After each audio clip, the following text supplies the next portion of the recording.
Hi, Holly Perkins, and welcome to the third part of my three-part series on depression and tips and tools that you can use to really start to uncover your own personal journey with mood disorders, seasonal affective disorder, depression, anxiety, whatever the words you may use, that is what we're talking about. So make sure you check out the first two parts of this series also here by clicking above on the blog so that you can see part one, which is about exercise considerations around depression. Part two, which is about nutrition and biology. And this part, we're talking all about psychology and emotions. We all know that what's going on in your mind and your emotions influences how you feel. And for so many women, it really comes down to what are the quality of your thoughts? What are you thinking? Because we know if you're thinking, yay me, I'm amazing, you're going to feel awesome.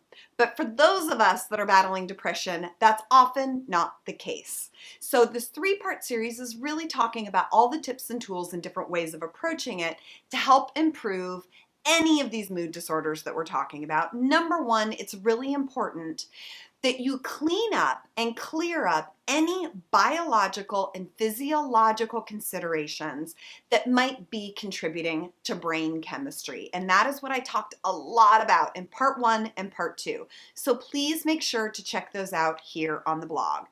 In addition to that, as I just said, it's so critical to take the time and the awareness to start and look at what are you thinking. So many of us have inner dialogue and conversations going on all day long that can be positive and negative.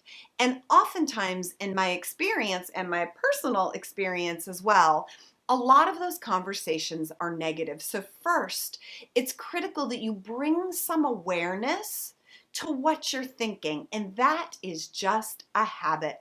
You just have to start cultivating a daily practice and habit of looking at what are you thinking about? What's on your mind? If a moment comes in where you feel blue emotions or down or something, catch yourself and say, what was I just thinking about? And what were the quality of thoughts in my mind or the quality of the conversation that I just had with myself?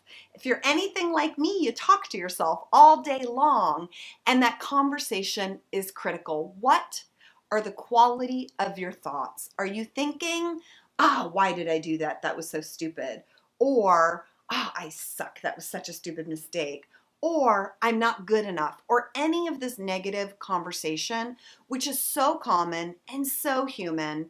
You're bound to feel negative fallout if that is what you're thinking and speaking to yourself all day long. And conversely, if we can train your brain and teach you to start to drive positive thoughts and high quality thoughts in your mind, you're going to feel different. One of my favorite things that I've learned in the past year is a process of journaling. And every single day I sit down and I write out at least 5 things that I dig about myself this very minute. Some days it's hard for me to find 5 things, and other days I can find 30 things. But it's really important that at least once a day you are consciously stopping and either speaking out loud to yourself or journaling 5 things that you really dig about you. And they could be any kind of attribute, things about you as a person that you know are good, that you're doing well, that you love about you, or maybe even some personality traits about yourself that others love you for.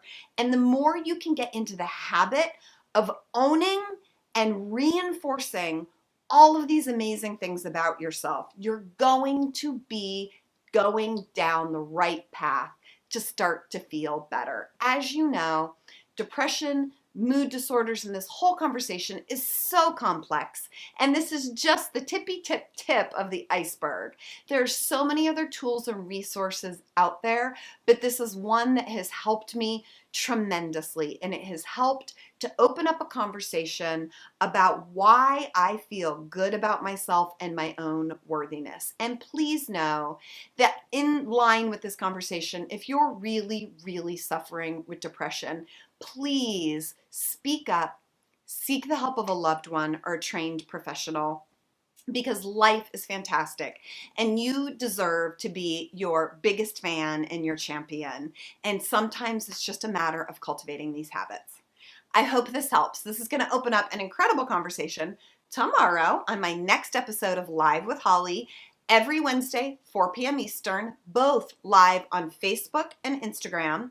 And remember, if you can't join me live, these episodes live forever on my Holly Perkins Fitness page. So if you can't join me at 4 p.m. on Wednesdays, please go to Holly Perkins Fitness.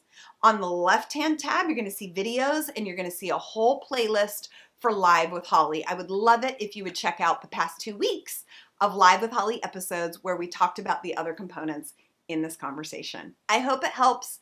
Leave your thoughts and comments below, and I hope to see you tomorrow.